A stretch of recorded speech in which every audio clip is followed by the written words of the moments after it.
ଲଗାଣ ବର୍ଷାରେ ମୁଖ୍ୟ ରାସ୍ତା ଉପରେ ଭାଙ୍ଗିଲା ପୋଲିଆ। ଢେଙ୍କାନାଳ ଜିଲ୍ଲା ସଦର ମହକୁମାରୁ ଗଅଁଦିଆ ବ୍ଲକକୁ ସଂଯୋଗ କରୁଥିବା ମୁଖ୍ୟ ରାସ୍ତା ଉପରେ ବଣିଆପଡ଼ା ଛକଠାରେ ଦୀର୍ଘ ଦିନର ଏକ ପୋଲିଆ କାମ ନ ହେବା ଫଳରେ ନିକଟରେ ଅନୁଷ୍ଠିତ ଲଗାଣ ବର୍ଷାରେ ଉକ୍ତ ପୋଲିଆର କିଛି ଅଂଶ ଧୋଇ ହୋଇଯିବା ଦ୍ୱାରା ଯାତାୟାତ କ୍ଷେତ୍ରରେ ବାଧା ସୃଷ୍ଟି ହୋଇଛି।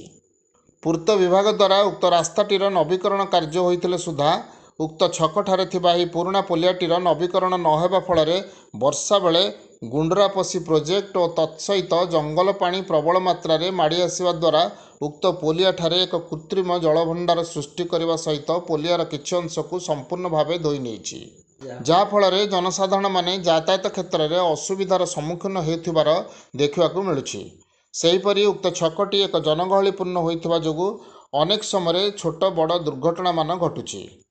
3 ଦିନ ତଳେ ଗଅଁଦିଆ ତହସିଲ କାର୍ଯ୍ୟାଳୟର ଜଣେ କର୍ମଚାରୀ ସନ୍ଧ୍ୟା ସମୟରେ ନିଜର ବାଇକ୍ରେ ଆସୁଥିବା ସମୟରେ ଏହି ପୋଲିଆଠାରେ ଦୁର୍ଘଟଣାର ସମ୍ମୁଖୀନ ହେବା ସହିତ ତାଙ୍କ ବାମ ପାଖ ଗୋଡ଼ରେ ଆଘାତ ଲାଗି 2ଟି ଜାଗାରୁ ଫ୍ରାକ୍ଚର ହୋଇଥିବା ଜଣାଯାଏ।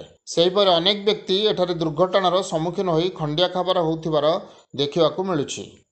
ସ୍ଥାନୀୟ ଜନସାଧାରଣମାନେ ଉକ୍ତ ପୋଲକୁ ସଫା କରି ଜମି ରହିଥିବା ବର୍ଷା ପାଣିକୁ ନିଷ୍କାସନ କରିବା ସହିତ ଜନସାଧାରଣମାନଙ୍କର ଚଳପ୍ରଚଳ ପାଇଁ ଏକ ଅସ୍ଥାୟୀ ବାଡ଼ ନିର୍ମାଣ କରିଛନ୍ତି। ଦେଖାଯାଉ କେଉଁଦିନ ପୂର୍ତ୍ତ ବିଭାଗର ଉକ୍ତ ପୋଲ ଉଦ୍ଧାର ପାଇଁ ପଦକ୍ଷେପ ନେବେ ତାହା ଦେଖିବାକୁ ବାକି ରହିଲା।